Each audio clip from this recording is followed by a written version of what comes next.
جدوجہد کرنی پڑتی جیسے آپ اور دوسرے کاموں کے لیے کرتے ہیں. تو میں اب لوٹ کے بہت پیچھے کی طرف جا رہا ہوں. میری عمر میں پہنچ کے پرانی باتیں بڑی وضاحت کے ساتھ یاد آتی اور کل کیا کھایا تھا وہ نہیں پتہ چلتا. مثلا میں راستے میں سوچتا آ رہا تھا کہ اگر مجھ سے پوچھے کہ کل کیا کھایا تھا تو این ٹی وی کے دروازے پہ پہنچ کے یاد آیا کہ آلو مٹر کھائے تھے، ورنہ نہیں پتہ چلتا. اور جب ہم تختی لکھتے تھے تو وہ بڑی ڈیٹیل کے ساتھ کہ کیا فکرہ لکھا تھا اب تک گیا. تو میرا گاؤں نہیں وہ بلکہ ایک قصبہ تھا ایک بڑا، اس کی آبادی کافی کوئی 25,000 کے قریب تھی. تو وہاں ہم رہتے تھے، لیکن وہ 25,000 کا قصبہ جنوری کے مہینے میں 10 تاریخ کے بعد 3 لاکھ کا قصبہ بن جاتا تھا. وہاں ایک میلہ لگتا تھا، اسے ہم ماگی کا میلہ کہتے تھے، جو 10 11 12 13 14 15. اور پھر باہر ضلع سے پولیس آتی تھی، دور دور سے تماشے تھیٹر آتے تھے جو اپنی زندگی میں نے دیکھے اور ان سے بڑا فائدہ اٹھایا کہ مجھے ڈرامہ لکھنا آنے لگا. وہ تھیٹر اور طرح کے ہوتے تھے لیکن ان کے پس منظر میں وہ سب کچھ ہوتا تھا جو پرانے پارسی تھیٹروں میں تھا. تو اس میں 2 بہت بڑے سرکس آیا کرتے تھے اور میں چونکہ چھوٹا تھا، 5 سال کی عمر تھی، میرا سرکس میں زیادہ دھیان تھا، جانوروں کے ساتھ وابستگی ہوتی. تو ایک رکما بائی گرینڈ سرکس تھا. ایک رکما بائی بنگال کی عورت، وہ رنگ ماسٹر تھی اور مالک بھی تھی اپنے سرکس کی، اور اتنا بڑا جوڑا کر کے اور +4 پہن کے اور پاؤں میں چمڑے کے جوتے اور وردی اور ہاتھ میں اس کے ہینٹر ہوتا تھا. سارے جانور دبکتے تھے اس کے سامنے. کوئی ایسا رنگ ماسٹر میں نے اپنی زندگی میں نہیں دیکھا جو شیروں کے ساتھ جا کر پٹاخہ مار کے بات نہ کرے، بلکہ رسی والی سائڈ پکڑ کے وہ جو موٹا نگا ہوتا ہے نا وہ اس کے منہ پہ مارے اور ان سے کام کرائے. تو رکما بائی کے 7 ہاتھی تھے. تو ایک ہاتھی کو 7 ٹن کا اونچا بڑا، میں بہادری کے ساتھ اس کے سامنے کھڑا تو ہو گیا دیکھنے کے لیے، لیکن جب وہ ہاتھی جھولا اور آگے کو اس نے اپنا آواز تو پھر میں ڈر گیا اور بہت دور کافی بھاگ گیا. تو میرے والد نے کہا جو وہاں میرے ساتھ تھے اور وہ اس کا ہاتھی کا ٹیمپریچر لینے آئے تھے، ان کا ہی واز اے ویٹ ڈاکٹر. اس زمانے میں 1870 کے وہ تھے ڈاکٹر، جب یہاں پر ویٹنری کالج تھا اور میو اسکول آف میڈیسن تھا. تو وہ بڑی عزت انگریز بھی دیتا تھا کہ یہ آپ ویٹنری ڈاکٹر. تو انہوں نے محاوت سے کہا کہ اس کی سونڈ پکڑو اور اپنی انگلیاں 2 دے کے اپنے علم کے کہیں کہ ہاں اسے ٹیمپریچر ہے اور میں تمہیں اس کی دوائی دے. تو میں سوچنے لگا ہاتھی کی دوائی کی یعنی ہاتھی کو اسپرین دینی پڑ جائے تو بالٹی میں ہی دیں گے یہ. خیر تو جب میں ڈرا تو میرے باپ نے پوچھا کہ تم ڈرے کیوں اس سے؟ میں نے کہا میں ڈرا اس لیے ابو کہ یہ جس کیلے کے ساتھ باندھا گیا ہے وہ بڑا کمزور ہے اور میرا خیال ہے زمین میں 1.5 فٹ سے زیادہ گہرا نہیں ہے. یہ اگر زور دے اور جو پچھلے پاؤں میں اس کے سنگل ڈالی ہوں تو یہ اسے اکھاڑ پھینکے. تو میرے والد نے کہا یہ ایسا کر نہیں سکتا کیونکہ یہ کیلے کے ساتھ نہیں بندھا ہوا، یہ اس خیال کے ساتھ بندھا ہوا ہے کہ کیلا مضبوط ہے. اگر یہ اپنے خیال میں تبدیلی لائے تو پھر البتہ ڈاکٹر صاحب وہ یقیناً اس کو اکھاڑے گا. میں نے کہا ابا یہ کرتے کیسے؟ نے کہا کہ جب یہ چھوٹا تھا تو اس کو اس کیلے کے ساتھ باندھا گیا، اس نے پورا زور لگایا، پوری طاقت آزمائی کی لیکن نہیں اکھاڑ سکا. اس جدوجہد میں اس کے تقریباً 5 6 7 مہینے گزرے. پھر اس نے فیصلہ کر لیا کہ یہ خیال ہے، یہ طاقت ہے جو مجھ سے نہیں نکلتی.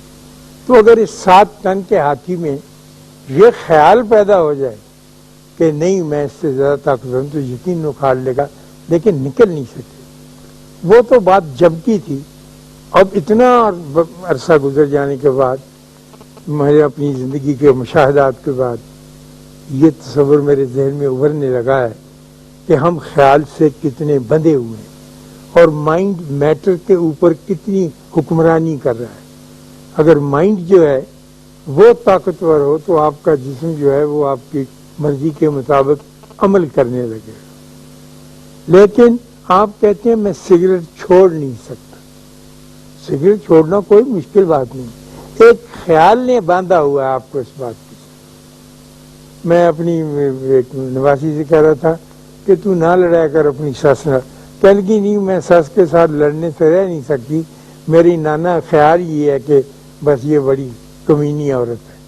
تو میں نے کہا تو خیال کے ساتھ بندھی ہوئی ہے, ساس کے ساتھ بندھ کے دیکھ بڑا مزہ آئے گا. اس نے کہا دفعہ دور میں نہیں بنتی. زندگی میں اور جتنے بھی مسائل ہیں وہ ایسے ہی ہیں. آپ مجھ سے بہتر جانتے ہیں کہ امریکہ میں ایک لڑکی پیدا ہوئی, اس کا نام ہیلن کیلر تھا. وہ مادرزاد اندھی تھی اور مادرزاد بہری تھی اور ظاہر ہے مادرزاد گونگی تھی. کچھ نہیں تھا اس میں, لیکن وہ بڑھتی جا رہی تھی ایک صحت مند لڑکی کی طرح. اور یہ ٹیچرز اس پہ توجہ دیں, اور بہت عجیب و غریب کیس تھا. اس نے یہ تہیا کیا کہ میں تعلیم حاصل کروں گی. وہ اپنے آپ کو اپنی ذات کو اس کیلے کے ساتھ نہیں باندھا, اور اب وہ نہ تو بیان کر سکتی ہے کہ میں پڑھنا چاہتی ہوں, نہ وہ دیکھ کے بتا سکتی ہے کہ میں یہ, اب بیٹھی ہوئی ہے لیکن اس کے اندر یہ طلب پیدا ہو گئی. اور وہ طلب اتنی شدید ہوئی کہ ایک اس کی سہیلی کی خالہ تھی, اس کو اس نے پکڑ کے اس کا بازو, یہ فور آرم جسے کہتے ہیں بین, اس طرح سے دبایا کہ اس خالہ نے محسوس کیا کہ یہ مجھ سے کچھ کہنا چاہیے. پھر ان دونوں نے بڑی مدت کے بعد زور لگا کر ایک لینگویج ڈیولپ کی جو وہ اس کے بدن کو دبا کر بیان کرتی تھی اور وہ سمجھتی تھی. جس سے یہ گرگٹ تار نہیں آتی تھی ایسی سے, جیسے اب آپ کرتے ہیں ٹائپ چیٹ کرتے ہیں تو سگنل ہی آتا ہے. تو اس نے وہ کر لی بات, اور پھر اس نے کہا کہ مجھے فلاں کتاب رابنسن کروسو کی کہ یہ مجھے بتاؤ. اب وہ اس کو بتا رہی ہے. اب شپ کا لفظ آیا, شپ کا تصور کہ شپ کیا ہوتا ہے اس کو تو پتہ ہی نہیں کہ جہاز کیا ہوگا, آبی جہاز. اس کی اس نے کہا وہ سمندر میں چلتا, اس کو سمندر کا بھی کوئی تصور نہیں. لیکن اس نے کہا کہ میں جانوں گی ضرور اور چلوں گی ضرور, اور میرا خیال مجھ پر حاوی نہیں ہوگا, میں اسے ہونے نہیں دوں گی اس خیال کو. چنانچہ خواتین و حضرات, اس لڑکی نے سارا وقت اور ساری توجہ اپنے مائنڈ کے ساتھ جدوجہد کرنے میں گزار دی, اور اس مائنڈ کو حکم دیا کہ میرے بدن پر اپنے آپ کو اپلائی کر اور مجھے وہ علم عطا کر جو علم دوسرے لوگ اپنی جسمانی ساخت پوری ہونے کی وجہ سے حاصل کرتے. چنانچہ اس نے کیا اور 5 کتابیں اس نے لکھی.